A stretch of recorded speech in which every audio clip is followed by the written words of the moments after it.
how do you really go about creating a premium product for your market without isolating or putting away a lot of people who alienating yourself in your marketplace? Are how do you charge higher prices without alienating yourself from the marketplace? Yeah, that's a biggie because, like I mentioned at the beginning, this is the one thing we want to do is we want to serve people. We want to help people. That's why we got into this business. I think most of us. A lot of people getting out of a job, they realize that they're, maybe they're not making the impact they want in their job. Maybe the pay was good, maybe it wasn't. Maybe their frustrations. So now you want to be a coach, a consultant, a trainer, whatever it is you want to do, and you want to make an impact. So you want to help as many people as you can. And so then you start thinking, well, if I put this high price offer, then these other people, I want to help them, and maybe they can't afford it. And I'm not one that's just going to say, well, just get over it and forget them, because I didn't come from money. I definitely did not come from money, and I had a lot of issues with that growing up, and so I get where people are coming from when they're like, hey, I really would like to do this and I can't afford it. But I think creating other offers, having courses, doing really high value presentations.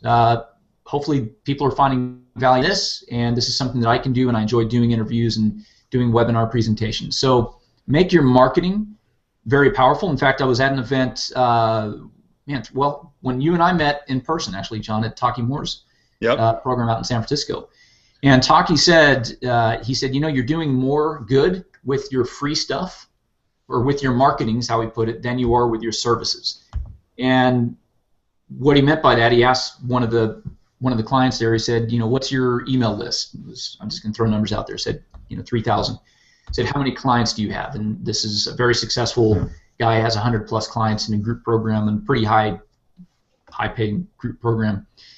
And he said, so there's 2,900 people that you're not serving through your services, but they're reading your emails, they're following what you're doing, they're seeing the tips that you're sharing, they're seeing some of the success that other people are having, they're following you on social media. So your marketing can actually make a big impact too. So don't be afraid to give away great information, because people will still want to invest with you to have you help guide them through that. So I think oftentimes we think, if I give away this great tip, no one's going to buy.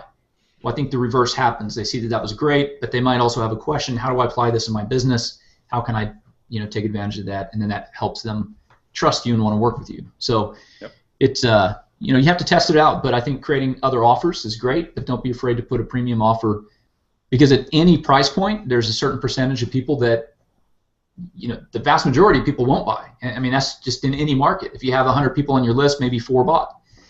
You have 1,000, maybe 40 bought. Or if you're lucky, maybe it's a higher number. But this is just the reality of marketing and building engagement with people. I think the higher level of engagement, you'll improve those numbers. But and some people, frankly, only want to invest at the high level. I mean, there are people that they're not interested in a $30 ebook at all. They wouldn't spend time on that. They'd rather just go right to the source and try to hire that person. So if you don't even have that offer, there are people there that won't ever work with you probably.